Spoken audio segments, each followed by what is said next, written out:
আসসালামু আলাইকুম প্রিয় শিক্ষার্থীরা, আমরা পড়ছিলাম কাইন্ডস অফ ভার্বস, ভার্বের বিভিন্ন রকম সম্পর্কে। যেহেতু বিভিন্ন পরীক্ষায় এই ধরনের প্রশ্ন ইদানিং আসছে, তাই বলে আমরা ভার্বের বিভিন্ন ধরন সম্পর্কে আইডিয়া নিচ্ছিলাম।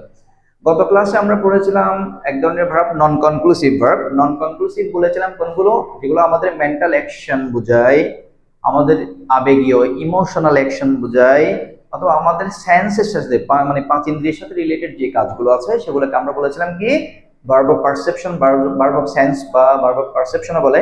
এগুলো সবগুলোকে কি বলে? নন কনক্লুসিভ ভার্ব। এগুলো সাধারণত কন্টিনিউয়াস টেন্সে ব্যবহৃত হয় না বলেছিলাম আমি গত ক্লাসে। হ্যাঁ, তো এগুলো সম্পর্কে আরেকটা তথ্য দিয়ে রাখি, সেটা হচ্ছে অনেক সময় তোমাদেরকে কনফিউজ করে এই শব্দগুলো দিয়ে, মানে ফিল করা, ত্বক দিয়ে, টেস্ট আমরা জিহ্বা দিয়ে করি, কেমন ফিল, টেস্ট, স্মেল, এই শব্দগুলো আবার মনে রাখতে হবে এই শব্দগুলো বিভিন্ন রকম করে ব্যবহৃত হতে পারে ইংরেজিতে, যদি এই শব্দগুলোর পরে কোনো অবজেক্ট থাকে।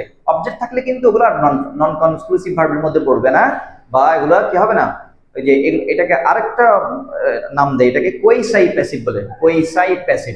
আমি নামটা লিখছি, নামটা গত ক্লাসে লিখিনি, আমি একসাথে দিয়ে দিই। হ্যাঁ, মানে যে ভার্বগুলো আমাদের ইন্দ্রিয়ের সাথে রিলেটেড, এগুলোর আরেকটা আরেকটা নাম কি?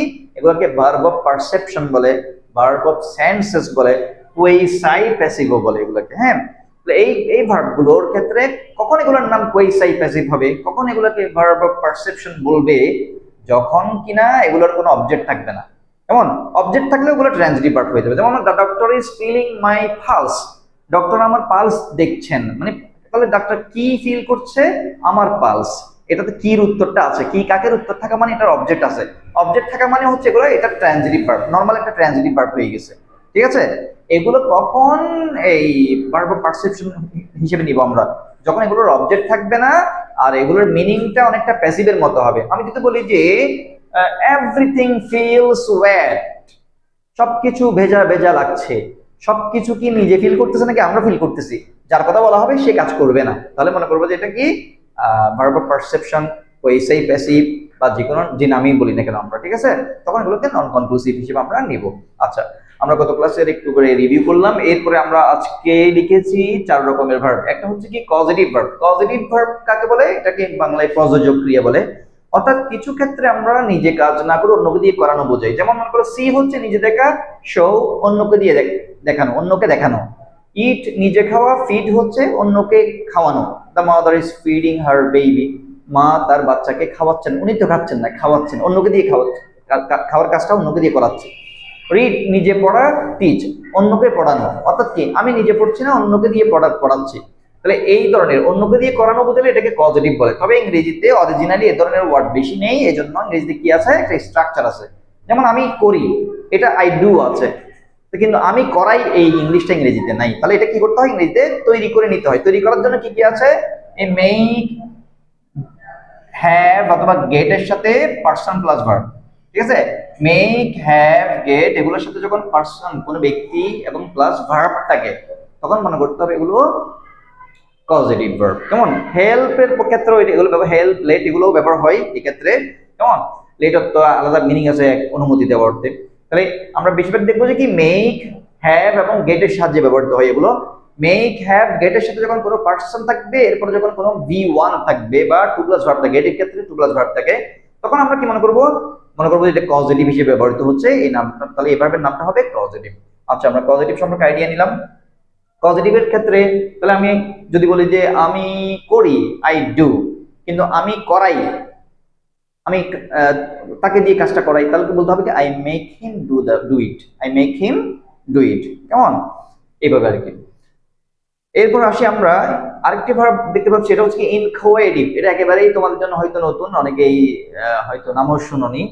ইনকোয়েটিভ ভার্বের এই প্রশ্নটা গত বছরের আগের বছর মেডিকেলে অ্যাডমিশন টেস্টে এসেছিল। এই ভার্বগুলো কেমন? এগুলো হচ্ছে সাধারণ যে ভার্ব, এই ভার্বগুলো আমরা সাধারণ সবাই চিনি, কিন্তু এই ভার্বগুলোর মিনিং ভিন্ন ভিন্ন রকম হয়। যেমন গো মানে এমনিতে যাওয়া, কিন্তু গো মানে হয়ে যাওয়া হয় অনেক সময়। আমরা বলি না, বলি ইউ হ্যাভ গন ম্যাড, তুমি পাগল হয়ে গেছো। তাহলে এখানে তো তুমি তুমি গেছো, তুমি গিয়েছো, ব্যাপারটা এরকম না, হয়ে যাওয়া বোঝাচ্ছে। এই শব্দগুলো যখন হয়ে যাওয়া মিন করে, যেমন তোমার চুল লম্বা হয়ে গেছে, তাহলে your hair has grown long. এখানে গ্রোন লং, গ্রো মানে তো জন্মানো না, এখানে গ্রো মানে কি হয়ে যাওয়া, তোমার চুল লম্বা হয়ে গেছে। দ্য বেবি ইজ গ্রোয়িং টলার, বাচ্চাটি লম্বা হচ্ছে। তারপর এই যে হয়ে যাওয়া অর্থে কেমন এই শব্দগুলো যখন, যেমন মনে করো you have, you have turn বা your appearance has turned pale, তোমার চেহারা মলিন হয়ে গেছে। ঠিক আছে, তাহলে টার্ন মানে এখানে হয়ে যাওয়া। এভাবে টার্ন বা কাউকে বলা যায় গেট রেডি, রেডি হয়ে যাও, প্রস্তুত হয়ে যাও। গেট প্রিপেয়ার, তাহলে প্রস্তুত হয়ে যাও। এভাবে হয়ে যাওয়া অর্থে যখন গো, গ্রো, গেট, টার্ন এই শব্দগুলো ব্যবহৃত হয় হয়ে যাওয়া অর্থে কেমন, তখন এইটার নাম হবে ইনকোয়েরিভ। নয়তো এগুলো আপনি একটু কোনোটা ট্রানজিটিভ কোনোটা ইন্ট্রানজিটিভ এরকম হবে। ঠিক আছে, এরপর আসি আমরা ট্রানজিটিভ ভার্ব কাকে বলে। ট্রানজিটিভ ভার্ব হচ্ছে যে ভার্বগুলো অবজেক্টটাকে আই ডু করলে আই ডু সামথিং কিছু একটা বলতে হবে। ঠিক আছে, কিছু একটা বলা যাবে, বলতে হবে এমন না, মানে বলা যাবে চাইলে কেমন। তাহলে যে যে ভার্বগুলো অবজেক্ট নিবে, আই ইট আমি খাই, আমি কি খাই একটা কিছু বলা যাবে। যেমন আই হেল্প আমি সাহায্য করি, আমি কাকে সাহায্য করি বা কি, কি বা কাকে দিয়ে যদি উত্তর পাওয়া যায় এটাকে ট্রানজিটিভ বলে। আর যে ভার্বগুলো কি বা কাকে দিয়ে উত্তর পাওয়া যাবে না সেটা ইন্ট্রানজিটিভ হবে। যেমন আই ওয়াক আমি হাঁটি, আমি কি হাঁটি কাকে হাঁটি, এটার কোনো মানে যৌক্তিক কোনো কথা উত্তর আসবে না। তার মানে এখানে হাঁটার শব্দটা হচ্ছে ইন্ট্রানজিটিভ। যেমন আমি যাই, আমি কি যাই কাকে যাই, প্রশ্নটাই কেমন অবান্তর কেমন, তাহলে হবে না। তাহলে এই জন্য গোটা কি হবে ইন্ট্রানজিটিভ। স্টে থাকা, আমি থাকি, আমি কোথায় থাকি হতে পারে, কিন্তু আমি কি বা কাকে দিয়ে প্রশ্ন করলে তো উত্তর আসবে না। আমি কি থাকি কাকে থাকি তাহলে হবে না। তার মানে হচ্ছে স্টে শব্দটাও ইন্ট্রানজিটিভ। আবার কখনো কখনো একই শব্দ ইন্ট্রানজিটিভ হিসেবে ব্যবহার হয়, ট্রানজিটিভ হিসেবে ব্যবহার হয়। কখন, যেমন ওয়াক মানে নিজে হাঁটা, আবার ওয়াক মানে হাঁটানো, হাঁটানো হলে আবার ওটা কি হয়ে যাচ্ছে, তখন এটা পজিটিভ প্লাস আবার ট্রানজিটিভ হয়ে যেতে পারে। ঠিক আছে, তাহলে আমরা আজকে কজেটিভ, ইনকোয়ারিভ, ট্রানজিটিভ এবং ইন্ট্রানজিটিভ এই চারটি ভার্বের রকম ফের সম্পর্কে জানলাম। ইনশাল্লাহ আমরা নেক্সট ক্লাসে আরো কিছু বিষয় নিয়ে আলোচনা হবে, যুক্ত থাকতে হবে ইনশাল্লাহ।